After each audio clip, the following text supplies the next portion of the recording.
I've had this Strat for well over 20 years, and it has been a perpetual project.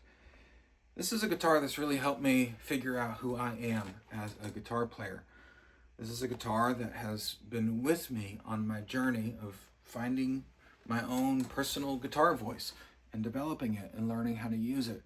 It has been an incredible tool and, to be honest, a really good friend.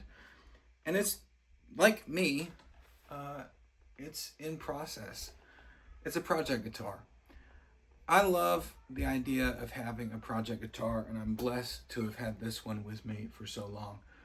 I really think that if a person is compulsively gear minded, like I am, if we're always looking at gear, if we're always thinking about what can I buy, what can I trade, what can I change, what can I tweak, then I think a project guitar is a wonderful outlet to aim that energy and have it recycled back into something, a mindset that is much more productive than gear acquisition syndrome. The mindset of finding your personal guitar voice and learning how to use it, learning how to use it well to move from playing to speaking, something we talk a lot about on this channel. In fact, the theme of the whole channel. So here's the story of where this came from, how I got it, the forms it has taken, and why it has been such an important piece in my own guitar journey. This guitar came to me around 2004, maybe 2005. Oh, 2003. I was working on a record with my old band, Silent Parade. We were working with this wonderful songwriter and enigmatic musical personality, someone who's had a huge influence on my life, a guy named Jeremiah Tucker. I'll put a link, you can find his songs. Jeremiah approached me one time at an open mic night in Memphis. I was maybe 20, 21 years old. He came up to me and he said, "Hey man, why don't we make a record?"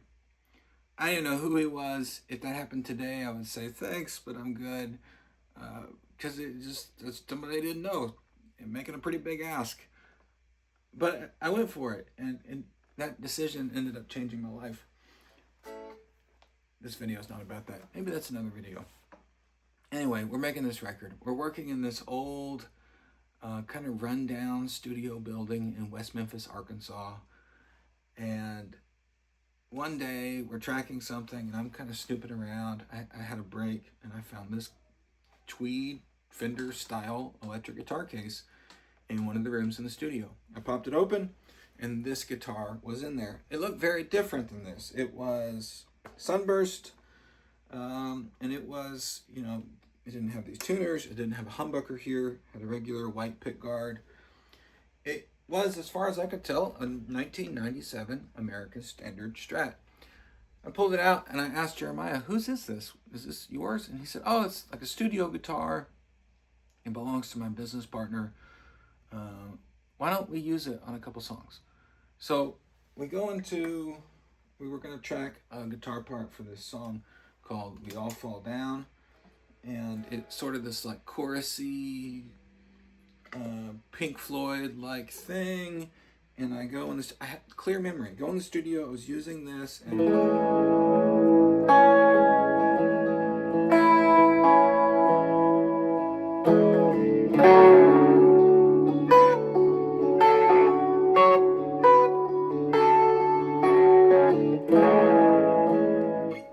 now I've always loved Strat players. I'm a huge Gilmour fan. I love Hendrix. I'm a huge Jeff Beck fan.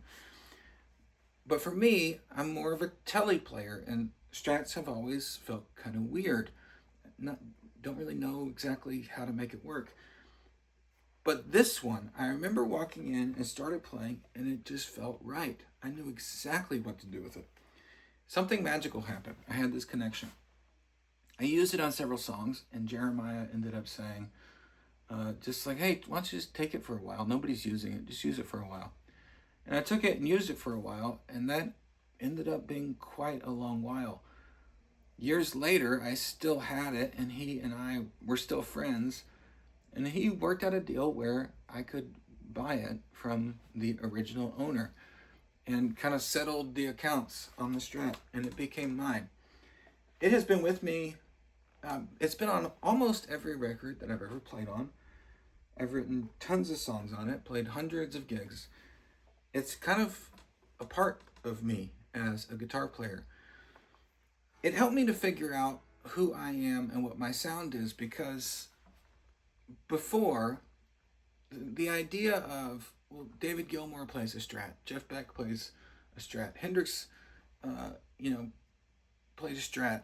I need to have a Strat because that's a thing that I need to do in order to make a certain sound, or even more, in order to be a certain kind of guitar player.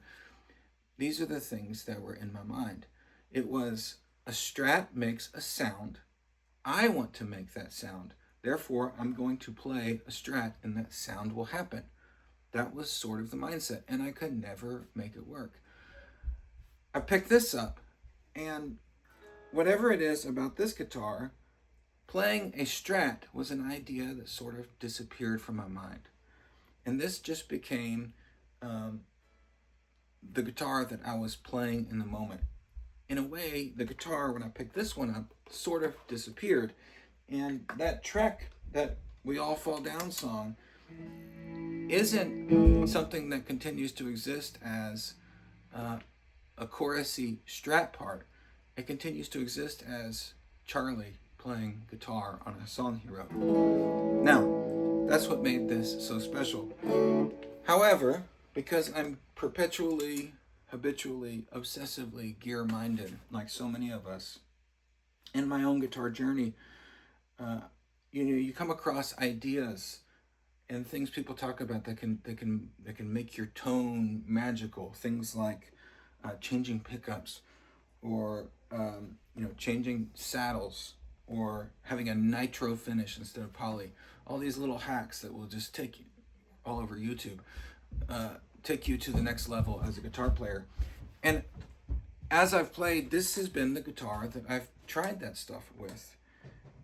There was a point in time where I became convinced there's something to this, of course, but not as much as I made of it. I became convinced that poly-finish guitars were not cool, they weren't as good, and it just didn't sound good, and that was kind of part of the problem. So I stripped this down. I stripped off the poly-finish. I bought some nitro spray finish from Ranch, and I refinished this in Olympic white. I've always loved Hendrix's Woodstock, Olympic white thing. Love Jeff Beck. It seemed right. So I did it. I didn't do a great job, so it ended up kind of accidentally relicking it. But it did change the sound. However, I feel like it opened up a little bit. So I learned something about how finishes affect sound. But in the end, what struck me is the result wasn't a better version of this Strat. The result was just Charlie being happier with his guitar, and therefore Charlie's guitar voice coming out in a better way. Similar thing with saddles. I became convinced at one point that the steel saddles on here just weren't right. And I watched the Rig Rundown video from Premier Guitar with Krungbin, and Mark Spear was talking about his Tusk, T-U-S-Q, saddles on his Strat. And I thought, I want to do that. I think that that's a thing. I'm convinced. So I got some and I put them on. I used them for a while. Then I went back to the steel. Then I just put these on. And they do change the sound. There's a little less high-end pinginess. It seems to have a little bit more harmonic content in the notes. But the result is not a different voice coming out of the guitar, but my voice just coming out a little differently. And the biggest difference is in my mindset, the way that I interact with the guitar. I'm happy with it like this. I like what they do, and I like the way that they look. So, similar thing with tuners. I encountered these hip shot locking tuners on a James Tyler guitar that I tried one time and loved. So I got some and put them on my Strat, and they work really great. But in the end, they didn't transform my tone. They just made it stay in tune a little better, but they made me a little happier when I play this. I like the way that they look.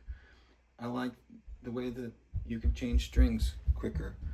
I like the memory of me buying tuners and putting them on. Perloid pickguard, similar thing. It just makes me happy, and I put it on. So this guitar has been evolving. It's been a perpetual project. And not one of the pieces that I have changed, pickups have been changed. These are DiMarzio Area 58s. This is a DiMarzio 36th anniversary PAF. This has had different pickups in it. There's a DiMarzio wiring harness in here. It's been in perpetual motion. But as I go back and I listen to recordings of myself playing this guitar through the years, I can't tell you exactly which saddles were on it or which tuners or what the wiring harness or exactly which pickup set from which, just based on the sound, because it just sounds like Charlie playing guitar to me. However, having this and it being a perpetual project, changing parts, letting it be a sort of a receptacle for my compulsive tweaking gear, guitar mod energy, having a place to put that stuff, and then having an instrument that is also growing and changing, like I'm growing and changing, has been really incredible. So if you're in a place where you're able to have a project guitar, I'd highly recommend it. It's also good because my other guitars, I haven't tweaked as much, which is really good because they help kind of form a guitar bass line. They've been steady. So if you have an opportunity to get or have or use a project guitar, I would highly recommend it. And if you end up in an opportunity where you pick up a guitar that maybe you might not, under other circumstances, know what to do with. Maybe you're not a Les Paul guy, but you pick up a Les Paul one time and that one just feels right to you. Or you're not a Telly guy, but you tried your friends, or you went to a shop and tried one and it just came alive to you. Pay attention to those moments. Those are times when you're growing, and those are times when maybe there's something about a guitar we can't quite name that's connecting with you. And if you have a chance and you're able to buy or to hold on to a guitar like that for a while, do it. In the end, the guitar is not what makes your guitar playing great. You and your voice and the things that you have to offer, your story, like we've talked about, your humanity coming out. But when the physical, visible thing gets to match up with the immaterial, invisible thing, the musical personality and the human musical guitar voice that comes out when we play, when those things match up and complement each other, that's when real magic starts to happen. And that's part of, I think, why as guitar players we chase gear, because we want that experience. And I've learned from this that experience is often closer than we think. And when we chase after it, it often turns out differently than we think. So there you go. There's the story of my now white Strat, and why I think project guitars are great, and why it's not really, as always, the gear is awesome. But the most important thing about you is not your gear, it's your humanity. And figuring out a way for that to come out when you play is the real beauty of being a guitar player playing music. Thanks for watching.